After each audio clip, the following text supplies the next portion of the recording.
Bonjour à tous et bonjour Gianni. Je m'appelle Christine Pao, je suis infirmière neurophysiologiste et Parkinson Nurse. Maintenant, bienvenue à tout le monde pour ce congrès webinaire centré autour du sujet, le PLC, Ensemble pour le cerveau, la multidisciplinarité large et synergique au service du mieux-être, la détection précoce des maladies du cerveau. Cette journée PLC entre dans la campagne annuelle et mondiale de la Semaine du cerveau ou Brain Awareness Week 2021 de la Dana Foundation. Depuis 25 ans, ce mouvement sensibilise et informe sur les neurosciences dans le monde. Cette journée est organisée sous les parrainages du Belgian Brain Council, de l'association Parkinson et de l'ENALIX, avec le soutien visiologistique de Formanam. Je vais vous accompagner tout au long de cet après-midi et j'aurai le plaisir de vous présenter les différents orateurs que voici. Le webinaire s'articule autour de 3 sessions. La multidisciplinarité à la mode de l'EPLC, la détection précoce dans la maladie de Parkinson, l'intelligence artificielle au service des personnes malades face à la maladie de Parkinson.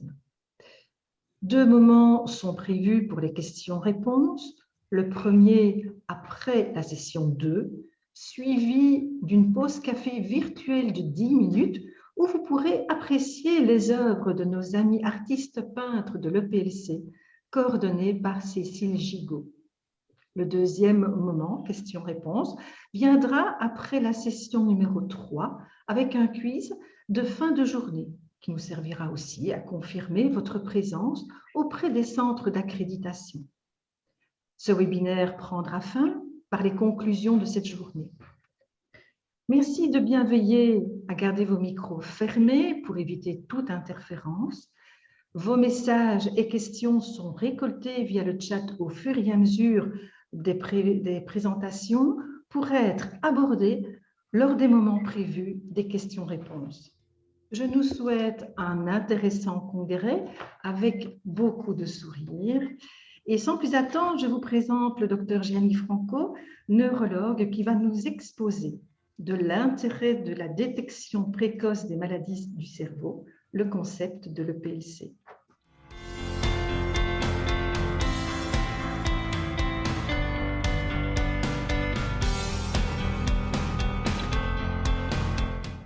Bien. Et bien voilà. Donc le cerveau, l'EPLC est vraiment à l'image du cerveau, cet organe qui est vraiment à la pointe, au sommet de notre complexité, et qui tire sa richesse non pas de son volume ou de son poids, mais du nombre de participants qui communiquent. Le cerveau, comme vous le savez, est constitué d'environ au moins 100 milliards de neurones qui, pour chacun d'entre eux, sont liés à 1000 à 10 000 autres, ce qui fait environ 1 million de milliards de synapses, d'espaces d'interaction, d'espaces de communication grâce aux messages qui sont portés par le neurotransmetteur. Et finalement, pour nuancer et adapter ces différentes synapses, ces différents espaces d'interaction, nous n'avons seulement que 22 000 gènes. Et ces 22 000 gènes sont naturellement tout à fait insuffisants. Donc, il y a de la place pour l'apprentissage qui va mûrir, enrichir toute notre vie, tout le long de notre existence. Si ces messages sont diffusés de façon, je dirais, harmonieuse, mais effectivement, nous aurons affaire à un message harmonieux et en bonne santé, la santé. Quand c'est disharmonieux, c'est la maladie. Quand nous essayons de mieux comprendre le cerveau, nous essayons de le partager en lobes, en attribuant pour chacun des lobes une fonction particulière. Vous avez le lobe de la sociabilité, de l'attention, de la vigilance, la dénomination, la motricité, la sensibilité, la vision, l'audition. À l'intérieur du cerveau, la sensualité, la mémoire surtout. Mais lorsque nous pratiquons la tractographie, nous apercevons que tous ces lobes sont liés, ce qui évoque la plasticité, l'adaptabilité, la communication efficace. Donc le cerveau, c'est un réseau de neurones. Interrelation, synergie, fonctionnement harmonieux, apprentissage. Le cerveau est complexe, adaptatif, plastique, inventif, préventif. Il nous tend vers l'équilibre de vie, la meilleure qualité de vie. Et effectivement, il nous la faut, cette qualité, parce que la santé est en équilibre instable. Déjà in utero, nous sommes agressés par des facteurs déstabilisants comme les perturbateurs endocriniens. Et au sortir et tout le long de notre existence, nous allons être agressés à plusieurs reprises, sans cesse, par d'autres facteurs qui vont mettre à contribution nos mécanismes de compensation. Et si ces mécanismes de compensation sont dépassés, nous passons de l'équilibre, la santé, au déséquilibre, la mauvaise santé, la maladie. Mais la maladie n'est pas nécessairement un chaos, ça peut être un désordre. Un désordre qui, comme le disait monsieur le professeur Ilya Prigogine, qui a été tout de même prix Nobel belge de chimie en 1977 avec ses fameuses structures dissipatives, tout désordre tend à se réordonner avec des mécanismes et des facteurs, des points de repère que l'on ne comprend pas et qui finalement nous apparaissent être tout à fait imprévisibles. Parce que finalement, tout complexe, tout système complexe est soutenu par des points de repère, par des variables qui n'évoluent pas de façon linéaire et qui vont nous apparaître tout à fait imprévisibles, avec parfois même des répercussions à distance qui ne nous semblent pas être liées à l'événement initial, comme dans les effets papillons. Donc finalement, le désordre, la maladie, est imprévisible et nous confronte à l'incertitude de notre avenir. Nous avons donc intérêt à aborder cette maladie dès le départ, de façon à la détecter avant que les choses ne s'aggravent. Parce qu'aucune maladie n'est aiguë, tout se prépare, donc il faut détecter pour choisir la meilleure attitude et la meilleure qualité de vie. Comme disait Leonardo da Vinci, ne pas prévoir, c'est déjà gémir, il savait déjà qu'on guérit de peu de choses. Le professeur Legnaud nous dit aussi dans son Ethica Clinica ici à Namur, l'université de Namur, que finalement, si nous ne laissons regarder la maladie que par le seul prisme de la science, eh bien, nous n'en découvrons qu'une seule partie. Parce que finalement, la maladie, plutôt que de lire les livres, il faut la vivre. Et pour la vivre, il n'y a rien à faire. Il faut se rendre compte que la plupart des coûts qui sont liés à cette maladie sont assumés non pas par la société, mais par les patients et leur entourage. Sur ce tableau, vous avez différents items, les coûts directs, ceux que l'on voit, ceux qui sont visibles, les coûts indirects et intangibles, ceux qu'on ne voit pas. Dans chacune des cases, le blanc, c'est ce qui est assumé par les dépenses de santé, la société, et le bleu par le patient et l'entourage. Et vous apercevez que déjà, dans les coûts directs, les coûts médicaux, les prestations, etc., les médicaments, tout cela est assuré, pas tout à fait, et de moins en moins d'ailleurs, par la société. Et plus vous allez vers la gauche, plus c'est assumé par le patient et l'entourage, comme par exemple l'absentéisme au travail, le présentéisme parce qu'on est courageux et qui nous fait nous déprofiler et qui nous fait perdre le travail, les soins informels, les temps libres perdus, les douleurs, la dépression, la perte de projet pour le patient et aussi son aidant proche. Tout cela fait partie du coût global qu'on est loin de préciser et qui font que même si tout le monde dit que les coûts de santé coûtent de plus en plus cher, en fait, il faut savoir qu'ils sont vraiment minimisés. Alors, que peut-on faire? Que peut-on faire chacun d'entre nous? La bonne hygiène de vie, les facteurs de risque, l'hypertension, le diabète, le cholestérol, le tabac à éviter naturellement d'autres facteurs de risque, le ronflement aussi. On peut aussi éviter les facteurs aggravants, nous y reviendrons, avec la mauvaise adhérence aux médicaments prescrits, qui peut être ami ou ennemi selon comment on le prend. Que peut-on faire aussi avec les neurosciences? Principalement, c'est plutôt un problème de la génétique actuellement, puisque la génétique est de plus en plus pointue, fine, et va nous déboucher sur le choix de traitements plus spécifiques, plus adaptés non pas au groupe de la maladie en question, mais à la personne qui souffre et qui en est malade. Et puis, que peut-on faire ensemble? Là, c'est ce que nous vous proposons. EPLC, Ensemble pour le cerveau. Depuis 2006, l'EPLC participe à la sensibilisation, à la formation continue pour la prévention et la détection précoce des maladies du cerveau et leurs complications. Comment est-ce qu'on s'y prend? Eh bien, on a créé un organigramme de réseaux de sentinelles compétentes, de lanceurs d'alerte, sensibilisés, compétentes pour soulever leur drapeau rouge lorsque quelque chose se passe, avec une notion d'interdisciplinarité synergique, en liant autant les médecins que les paramédicaux et les pharmaciens qui sont incontournables, mais aussi les aides familiales, qui sont, semble-t-il, les moins scientifiquement formées, mais qui ont développé une intuition du terrain et qui peuvent effectivement être de très bonnes détecteuses, de très bons détecteurs et lanceurs d'alerte. Tout cela pour que l'intelligence collective vienne enrichir l'intelligence individuelle pour la prévention et la continuité des soins curatifs sur le terrain. Avec une phrase d'un motif qui nous est propre, celle de Auguste Comte, savoir pour prévoir afin de pouvoir. Et nous avons essayé de définir ce que c'est pour nous l'interdisciplinarité. C'est avant tout mieux communiquer en confiance. C'est s'informer et mieux comprendre la réalité et les compétences de chacun. C'est valoriser et mettre à profit les différentes expériences dans un esprit d'équipe, avec synergie et interactivité. C'est enrichir mutuellement nos connaissances pour rencontrer au mieux, toujours, les attentes et les besoins du patient et de son entourage et d'un proche en particulier.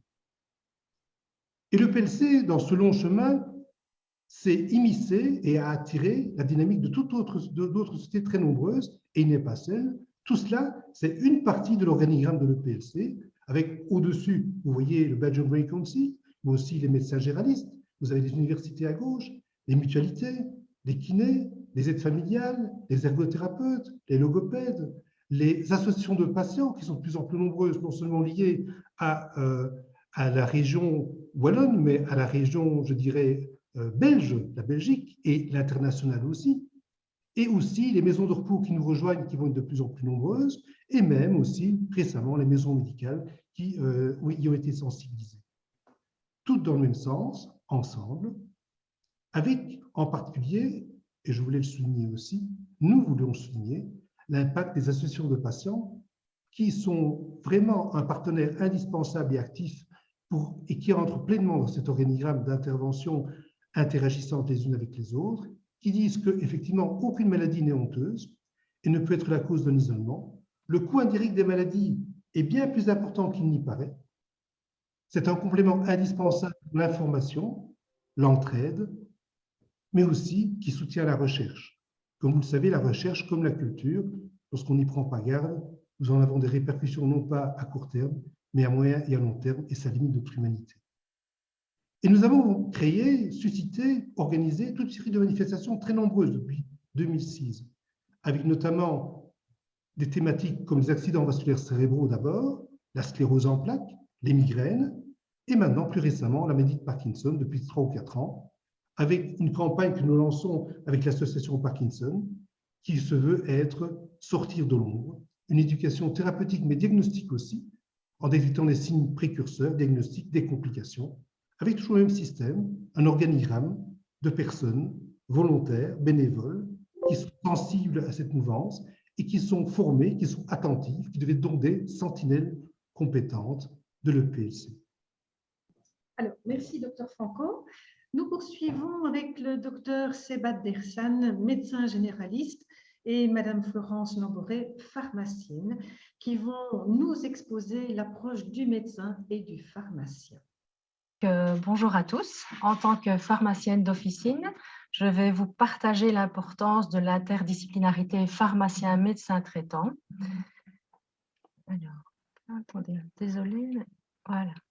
Donc, tout d'abord, vous rappelez que le pharmacien est un soignant de première ligne, très accessible, d'une part via le nombre et la répartition des officines, et d'autre part via les larges tranches horaires d'ouverture. Cette disponibilité sans faille a été notamment ici dernièrement d'une grande aide pour les patients dans la crise Covid, et ce dès le début de la pandémie. En effet, nous avons assuré la continuité des traitements chroniques, retourné ciel et terre pour obtenir des masques, du gel hydroalcoolique, des oxyconcentrateurs et les différents médicaments qui étaient sans cesse en pénurie. Durant cette période très compliquée, nous étions très souvent amenés à contacter le médecin traitant par téléphone pour assurer le suivi des traitements de nos patients et obtenir les ordonnances de façon électronique. Alors, le pharmacien bénéficie aussi d'une grande confiance et fidélité de la majorité de ses patients. J'ai relevé 3 rôles majeurs du pharmacien. Tout d'abord dans la prévention, notamment au travers des conseils qui sont donnés lors de la délivrance, ainsi que des diverses campagnes de sensibilisation organisées, type journée du diabète, semaine de la migraine, et dernièrement avec la vaccination également. Ces derniers touchent un large panel de la population et ce qui est intéressant, c'est que ça comprend également les patients qui ne sont pas suivis par un médecin traitant. Donc, on touche vraiment beaucoup de personnes à l'officine. Un rôle majeur également dans l'orientation du patient. Donc, quand on détecte certains signaux d'alarme, des effets secondaires, de suite, nous redirigeons le patient vers le médecin, ce qui permet une prise en charge précoce de certaines maladies et on évite ainsi parfois des complications. Alors également, et finalement, au travers du pharmacien de référence, il faut savoir quand un patient nous choisit comme pharmacien de référence, nous allons l'accompagner et suivre avec lui son traitement médicamenteux.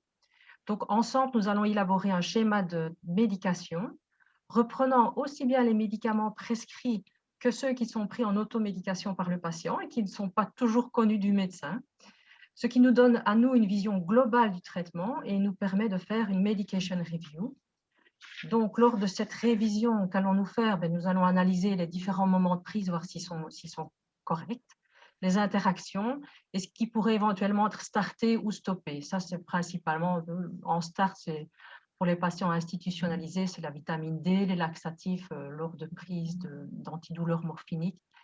Et stoppé, très souvent, ce sont les IPP, malheureusement, qui sont consommés largement, les anti-inflammatoires, les benzos, classiquement. Alors, suite à cette révision, nous avons un contact de nouveau avec le médecin. Donc, on le contacte par téléphone ou par courrier, ça dépend un petit peu. Et là, on adapte le traitement si nécessaire. C'est toujours le médecin qui a le dernier mot. On a beaucoup de partage, c'est très intéressant. Et alors, dernièrement, nous vous informons toujours aussi le patient d'être vigilant par rapport à certains effets secondaires, ce qui permet pour lui de réagir plus rapidement quand il détecte que des petits effets secondaires qui apparaissent. Cette analyse et ce partage avec le médecin, évidemment, sont très importants quand on sait que plus ou moins la moitié des hospitalisations dues aux médicaments pourraient être évitées. Donc ça, c'est super important de vraiment avoir un traitement le plus adéquat possible. Et alors, au terme de la révision, nous allons remettre une version papier au patient qui pourra alors la partager avec son médecin traitant ou la partager lors d'une visite chez un spécialiste ou lors d'une hospitalisation. Alors, en étant pharmacien de référence d'un patient, nous pouvons aussi surveiller la bonne adhésion thérapeutique du patient. Et comme on le sait, beaucoup de patients ne prennent pas correctement leur traitement. Donc, notre rôle, de nouveau, en concertation avec le patient et son médecin traitant, c'est de comprendre le pourquoi. Y a-t-il une mauvaise compréhension de la maladie, une mauvaise compréhension du traitement? D'où l'importance, de nouveau, pour le duo médecin-pharmacien, de donner le même message cohérent au patient. Ou y a-t-il des oublis, une forme galénique inadaptée? Donc là, de nouveau, on est en contact avec le médecin traitant pour trouver une solution et adapter le traitement du patient.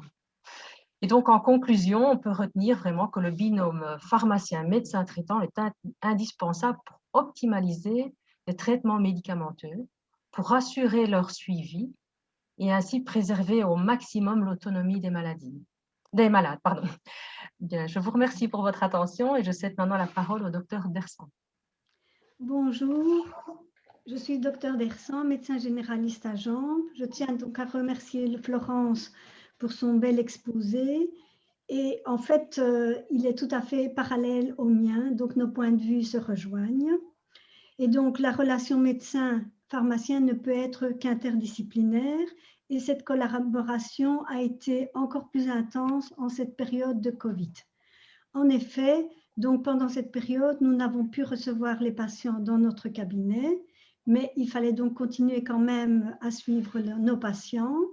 Et comment faire pour envoyer nos prescriptions aux pharmaciens? Comment faire pour envoyer nos certificats de quarantaine aux patients? C'était un petit peu compliqué, mais heureusement, dans le pic de l'épidémie, nous avons pu pouvoir envoyer nos prescriptions électroniques par mail sécurisé grâce au développement de nos logiciels médicaux. Et grâce à cela, donc, le patient pouvait, depuis son domicile, nous envoyer un SMS ou un coup de téléphone. Nous pouvons voir les patients également par téléconsultation. Et grâce à cela, notre logiciel, nous envoyons nos prescriptions électroniques et le pharmacien le reçoit. Le patient peut y aller lui-même ou envoyer quelqu'un. grâce à cela, il prend ces médicaments. Et donc, nous pouvons aussi envoyer le certificat de quarantaine par mail. Évidemment, ça, c'est un confort pour le patient. C'est également un confort pour le médecin généraliste qui peut continuer à soigner ses patients, à assurer le suivi des traitements des patients. Et donc, nous avons vécu cela très bien tout un temps. Mais avec le temps, certains patients ont peut-être pris un petit peu goût à cette facilité et donc nous recevions encore des SMS ou des mails nous demandant de prescrire tel ou tel médicament. Mais à un moment donné, ça devient un petit peu compliqué parce que nous, en tant que médecins généralistes, on aime bien avoir un contact direct avec les patients, pouvoir voir effectivement s'ils sont vraiment bien, ce qu'on ne voit pas derrière un SMS, voir s'ils suivent bien leur traitement, voir s'il y a des complications, etc. Et donc voilà, c'était certaines petites dérives de la situation, mais maintenant nous pouvons pour le moment reprendre les consultations et continuer notre traitement et notre prise en charge comme nous le souhaitons. Par ailleurs, effectivement, donc Florence nous a parlé des campagnes de prévention pour le diabète, la migraine ou la vaccination. Effectivement, avec chaque fois un message nous demandant de contacter le médecin traitant, nous pouvons dès lors après assurer les tests de dépistage, conseiller le patient, référer au spécialiste si c'est nécessaire. Donc, c'est une collaboration effectivement très intéressante. Donc, une fois que nous avons envoyé les prescriptions, ben, le médecin envoie les prescriptions électroniques. Le rôle du pharmacien est donc de rassurer le patient, d'être à son écoute. Et évidemment, certains patients vont directement aussi voir le pharmacien pour certains conseils où ils peuvent montrer une lésion. Et le rôle du pharmacien, évidemment, est très important. Il peut donner un traitement s'il le juge nécessaire, au cas où il y a des symptômes d'alerte, au cas où la lésion en question n'est pas tout à fait catholique, dirons-nous, il renvoie effectivement au médecin généraliste qui connaît bien le patient et qui peut effectivement assurer un meilleur suivi. Donc après, suite à son interrogatoire et son examen clinique, le médecin décide de la suite du traitement. Une fois que le traitement est prescrit, le rôle du pharmacien est évidemment aussi d'aider le patient à bien prendre son médicament, que ce soit avec un peu d'eau ou pendant les repas ou en dehors des repas. Tous ces conseils sont très importants pour une meilleure prise en charge du patient. Évidemment, il peut aussi voir qu'il y a des traitements qui ne vont pas toujours ensemble. Et donc, on peut arrêter certains traitements si c'est nécessaire pour éviter des interactions qui ne sont pas correctes. Mais donc, le patient, ce qu'il a comme avantage, comme l'a dit Florence, c'est qu'il voit effectivement l'ensemble du traitement que prend le patient, les traitements que nous avons prescrits, mais aussi les traitements que le patient prend directement en automédication ou via un autre médecin. Et le rôle donc du pharmacien, c'est évidemment d'être attentif à tous ces mélanges, de voir qu'il y a peut-être surmédicalisation, abus de médicaments, etc. Donc là, je vais vous donner un exemple d'un patient que je voyais de plus en plus fréquemment et finalement, je me suis rendu compte que l'ensemble de ces traitements, c'était évidemment beaucoup de benzodiazépines et des somnifères. Donc, j'en ai discuté avec le patient, voir un petit peu si on pouvait diminuer, mais c'était compliqué. Donc, finalement, j'ai pu contacter son pharmacien de référence. Nous en avons discuté et j'avais proposé de demander s'il y avait moyen de délivrer les médicaments à la semaine et pas des boîtes entières. Donc, j'en ai parlé aux patients qui étaient d'accord.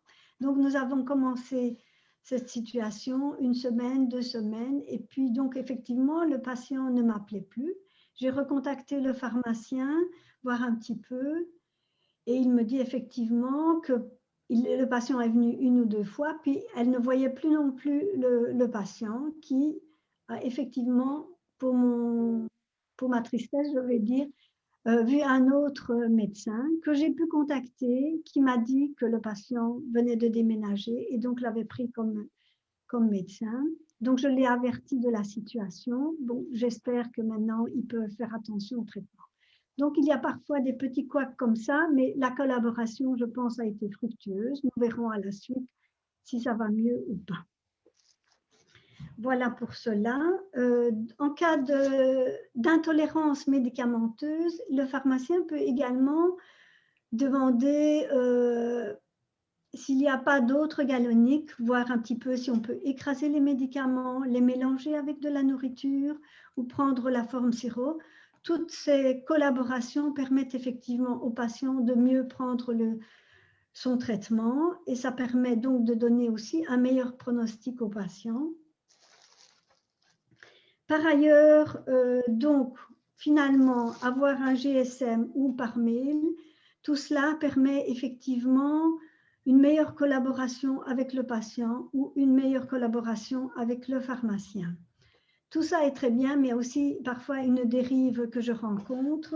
Parfois, je me dis, je devrais être une pieuvre avec plus d'une dizaine de mains, parce qu'en effet, parfois, il y a le téléphone qui sonne, le GSM, le téléphone fixe. Oh, je reçois un message par WhatsApp. Oh, je reçois un message par Viber. Oh, un SMS ou bien un mail. Et donc, parfois, c'est un petit peu compliqué d'être à l'écoute avec différents modes de connexion. Mais cela, c'était un petit peu pour l'humour.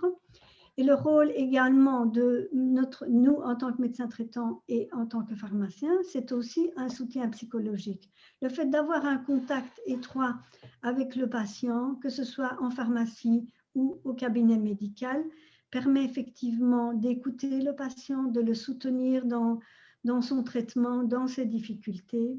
Et tout ça, évidemment, c'est pour un meilleur suivi patient. Il reste 2. Donc voilà, je vous remercie de votre attention. Évidemment, nos sujets étaient un petit peu parallèles, mais c'est pour ça que nous collaborons d'une manière intensive et je reste à votre disposition pour des questions ultérieures. Merci. Merci, docteur Dersan, et merci à Madame Lamboré.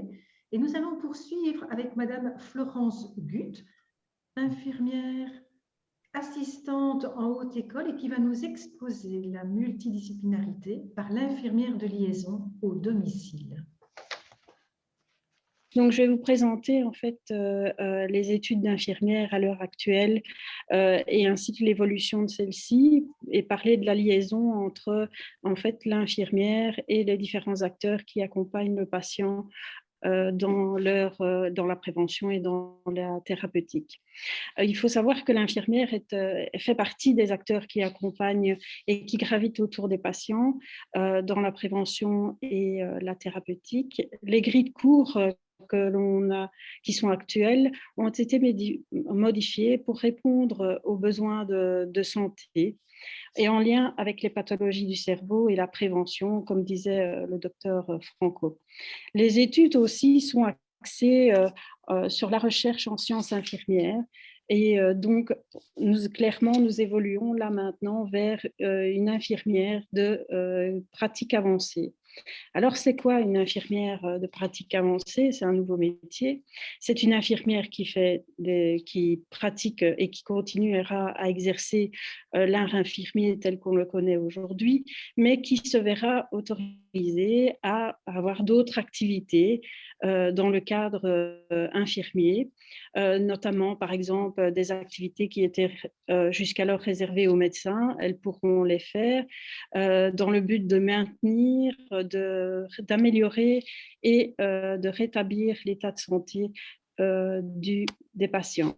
Alors, des champs professionnels, ça veut dire qu'il y aura des champs professionnels qui seront beaucoup plus importants, c'est-à-dire que dans le cadre, par exemple, de l'anamnèse, de l'examen clinique, l'éducation, le partenariat patient, la collaboration avec le patient, les consultations, la prescription, le suivi des patients chroniques, la formation des collègues, le rôle de liaison.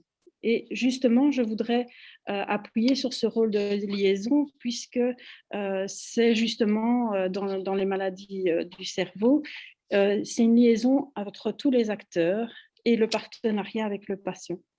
Il existe des infirmières de liaison, mais aujourd'hui, leur formation n'est pas encore tout à fait reconnue et le rôle du SPF aujourd'hui doit encore reconnaître tous ces champs professionnels et y travailler. Alors, les perspectives d'avenir, c'est vrai que cette infirmière de pratique avancée, en lien avec les maladies du cerveau, ce serait vraiment l'idéal. Une infirmière qui est de liaison, qui est spécifique pour les maladies du cerveau, entre l'hôpital, le domicile, c'est aussi à créer. Et donc, en fait, voilà, la balle est dans le camp de nos politiciens pour justement créer ces formations et nous aussi, pour que ça rencontre les besoins de santé. Voilà. Bien, merci Madame Gut. Et alors, nous allons poursuivre avec Monsieur Leonardo Cirelli, infirmier et directeur de maison de repos et de soins, et qui va nous exposer la place dans la maison de repos. Donc voilà, mon nom est Leonardo Cirelli, je suis directeur de maison de repos. Je suis infirmier de formation depuis maintenant 40 ans, maison de repos. Donc, la maladie de Parkinson, on va dire que je l'ai rencontrée quand même pas mal. Et donc, je me suis permis d'intervenir ici, puisque je suis membre de PLC, bien entendu aussi, mais d'une manière, on va dire, de recentrer un peu le parkinsonien, mais en tant que personne et pas en tant que malade. Donc, je voulais plutôt faire une remarque par rapport à ça. Je n'aborderai certainement pas tous les symptômes parce que je pense qu'il y a d'autres conférenciers qui vont en parler. Donc, mon rôle n'est pas celui-là. Voilà, donc je vais vous présenter le parkinsonien en maison de repos et de soins. Donc, la maladie de Parkinson amène l'individu progressivement vers une perte d'autonomie physique et ensuite psychique. Donc, la question de la prise en charge quotidienne efficace doit être posée. En premier lieu, en maison de repos, nous devons répondre à 3 valeurs. Les 3 valeurs, c'est l'écoute, le respect et le bien-être du résident. D'abord, l'écoute. Donc, écouter pour entendre pour comprendre, mais également ce que l'autre, notre malade, ne nous dit pas. Lire à travers ses gestes, ses mouvements, ses attitudes, ses réactions, ses regards, ses silences, ses colères, parfois même ses pleurs. Ces mots non déclarés doivent nous interpeller. D'autant que le parkinsonien présente très souvent des troubles du langage. Donc, l'écoute reste la première communication. Elle permettra au médecin d'établir au mieux un diagnostic pour un bon pronostic et finalement pour l'adaptation d'un bon traitement. La seconde valeur est le respect. Respecter l'autre en tant qu'individu et non en tant que malade, c'est lui dire: suite à ton écoute, je prends en considération ta demande, tu m'intéresses, je peux faire quelque chose pour toi. La troisième valeur, qui est le bien-être, c'est le but final. Celui attendu par le malade, bien entendu, qui lui permettra de retrouver un confort de vie et enfin sentir ses douleurs apaisées.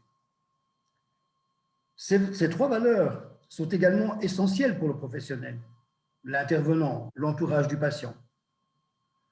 Pour s'épanouir dans son métier, montrer sa compétence, le professionnel a besoin d'écouter, d'intervenir pour soulager son patient, mais également pour prendre en compte la souffrance de la famille.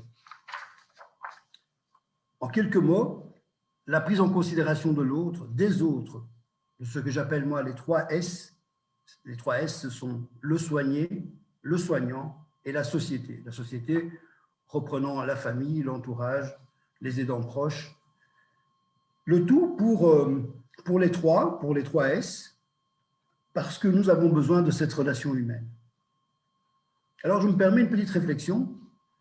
Aucun traitement médicamenteux ne sera efficace si une dimension humaniste n'est pas au rendez-vous. La maladie ou le handicap ne doivent pas devenir un monde d'enfermement, un nouveau modèle carcéral ou un motif d'exclusion. Au domicile, le parkinsonien demande un important investissement de tous les instants des familles et des aidants proches, entraînant inéluctablement un épuisement vraiment grandissant. Dans ces conditions, un transfert vers des unités de type MR-MRS devient une alternative indispensable pour le patient. En institution, un projet de vie et un dossier de soins individuels sont mis en place pour le meilleur accompagnement possible.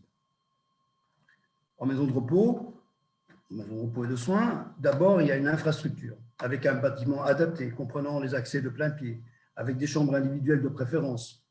Nous connaissons tous la problématique de la chambre double chez les Parkinsoniens qui ont des troubles du sommeil et qui pourraient éventuellement déranger les autres. Donc, il est important de prévoir des chambres individuelles. Il faut prévoir des locaux de restauration, de détente, des bibliothèques, des fumoirs, et j'en passe. Maintenant, l'infrastructure doit permettre aussi de pouvoir se tenir partout, d'avoir des mains courantes, d'avoir des ascenseurs accessibles facilement, avoir des toilettes pour les personnes à mobilité réduite, des salles de bain accessibles. Donc, il y a toute une infrastructure qui est mise en place, sans compter tout l'accompagnement au niveau soins. Également, les aides techniques et le matériel font l'objet d'une adaptation à chaque individu, comme les cadres de marche, les vêtements amples, des chaussures fermées, et ainsi de suite. Après l'infrastructure, ce que nous mettons en place surtout, et c'est ce qui est le plus important, c'est l'équipe pluridisciplinaire, professionnelle, formée, qui mettra tout en œuvre pour accompagner le résident dans les actes de la vie journalière, mais également de les suivis des traitements. Et pour utiliser un terme cher au docteur Franco, cette équipe sera la sentinelle pour détecter, anticiper les dégradations naissantes et informer le monde médical afin que celui-ci puisse bénéficier d'un maximum d'éléments pour établir le meilleur diagnostic.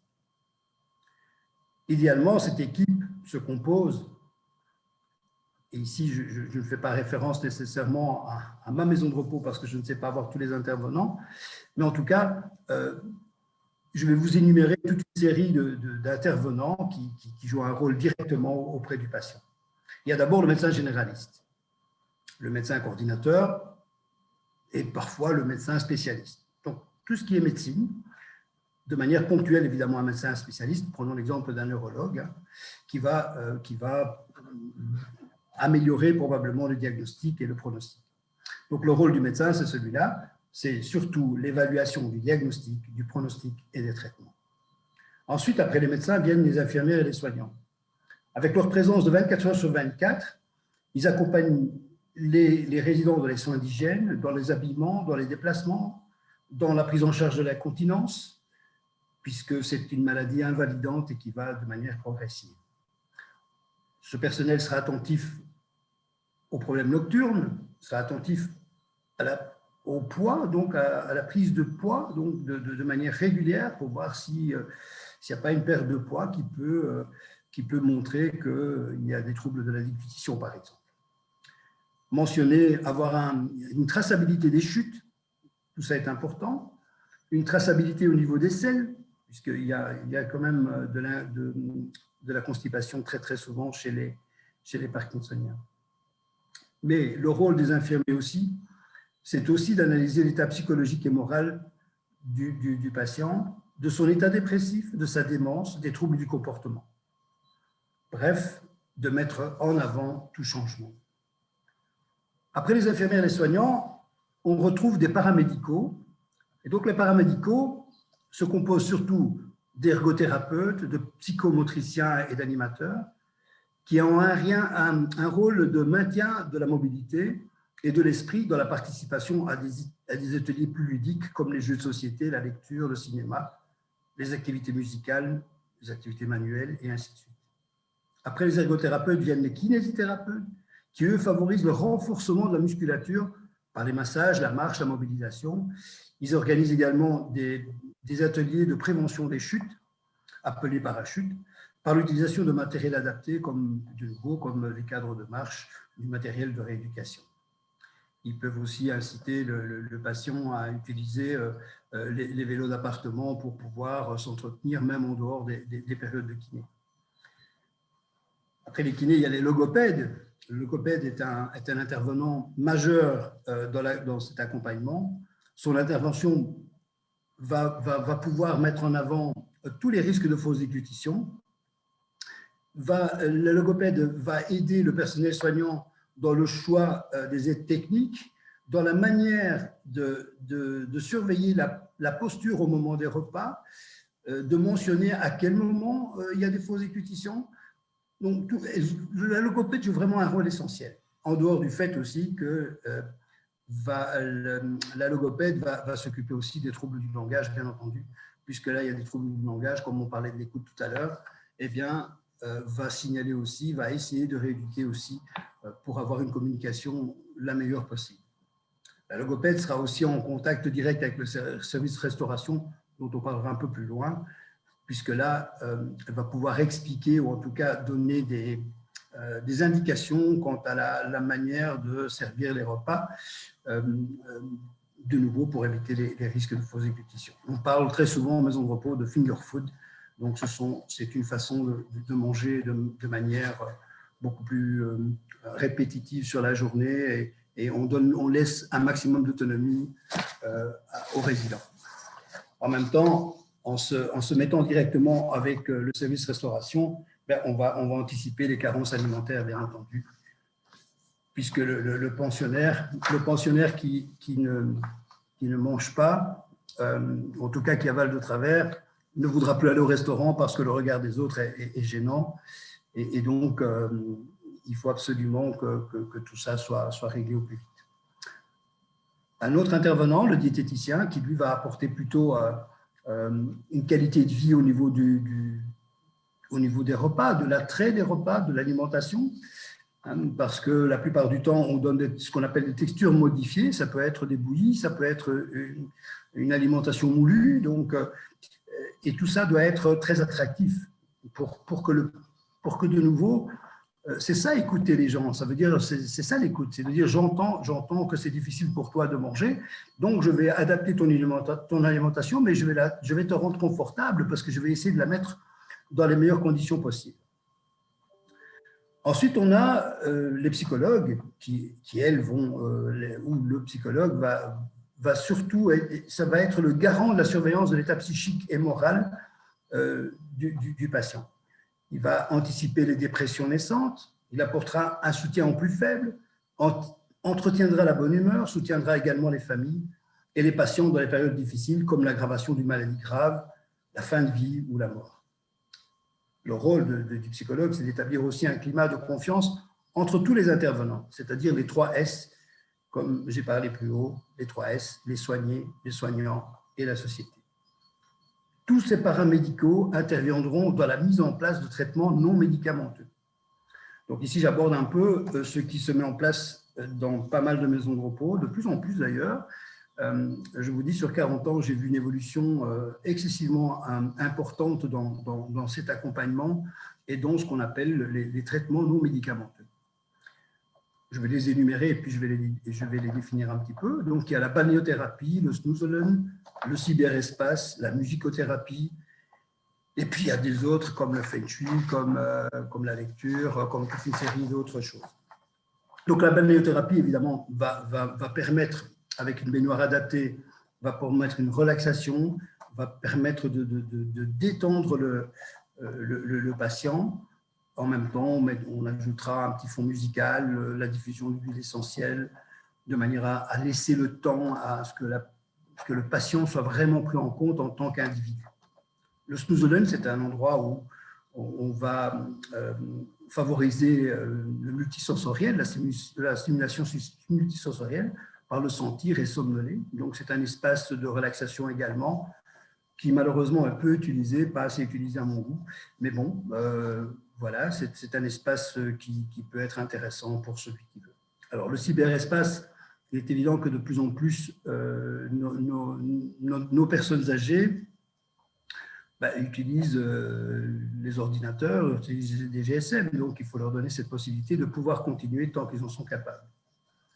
2 minutes. Alors, combien ? Il reste 2 minutes. 2 minutes. Je vais me dépêcher. Alors, je veux dire, un atelier très important, c'est ce que j'appellerais la musicothérapie. Et là j'ai pu le constater de moi-même, donc c'est vraiment quelque chose d'essentiel et qui doit être mis en place en maison de repos, ou peut-être même au domicile. Donc la musicothérapie, je la mets en 3 parties. Je la classifierai en 3 parties. Une partie passive dans laquelle le résident est non actif, il écoute pour se détendre simplement. Une partie active c'est-à-dire entrer dans la danse, où il va stimuler le physique, la mémoire de reconnaissance musicale, de la relation aux autres. Donc, il y a un moment de partage. Et puis, la troisième partie, qui est une partie active avec l'introduction d'un instrument qui mettra en valeur le musicien. Je peux en témoigner. J'ai un résident, et je vais développer d'ailleurs cette idée, j'ai un résident parkinsonien qui n'avait plus joué de piano depuis près de 50 ans. Et en fait, il tremblait beaucoup, ce monsieur. Et quand j'ai appris que sa fille m'a dit, mais il jouait du piano quand il était plus jeune, je lui ai proposé, puisque nous avons un piano chez nous, je lui ai proposé de jouer du piano. Eh bien, ces tremblements ont quasiment disparu. Quand il joue de mémoire en plus, ce qui vient stimuler à la fois la mémoire et à la fois au niveau de la rééducation, au niveau de tout ce qui est tremblement. Donc, il y a une amélioration certaine et c'est certainement quelque chose à développer. Je ne vais pas vous parler d'autant plus de la restauration puisque j'ai parlé avec la logopède, donc je vais couper un peu. La pharmacie, évidemment, nous devons travailler en lien direct pour adapter au mieux le traitement et en même temps pour que le personnel puisse comprendre au mieux le traitement et savoir connaître les effets secondaires des médicaments et l'importance de la posologie chez le parkinsonien puisque cette rigueur permet d'adapter, d'éviter évidemment tous ces tremblements, cette raideur et ainsi de suite.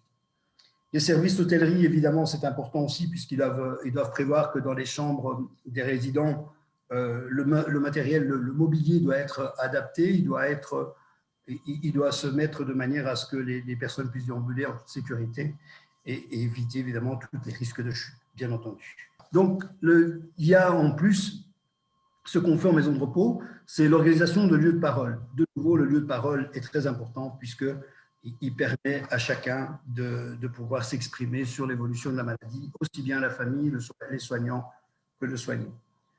Et puis, pour finir, il y a ce qu'on appelle l'accompagnement de fin de vie, parce que malheureusement, c'est une maladie invalidante qui progresse, bien entendu, et malheureusement, la fin de vie peut être très compliquée. Donc, le rôle de la maison de repos, c'est de pouvoir donner la possibilité à son résident de pouvoir mourir chez lui, accompagné des siens et accompagné de son personnel soignant. Et je vais terminer par une petite conclusion. Donc, même si la maison de repos est une bonne alternative pour le patient et la famille, il faut garder le malade dans son milieu habituel le plus longtemps possible. Donc, je ne prêche pas pour ma chapelle. Merci. Merci, Monsieur Cirelli. Nous voici déjà arrivés au terme de la première session.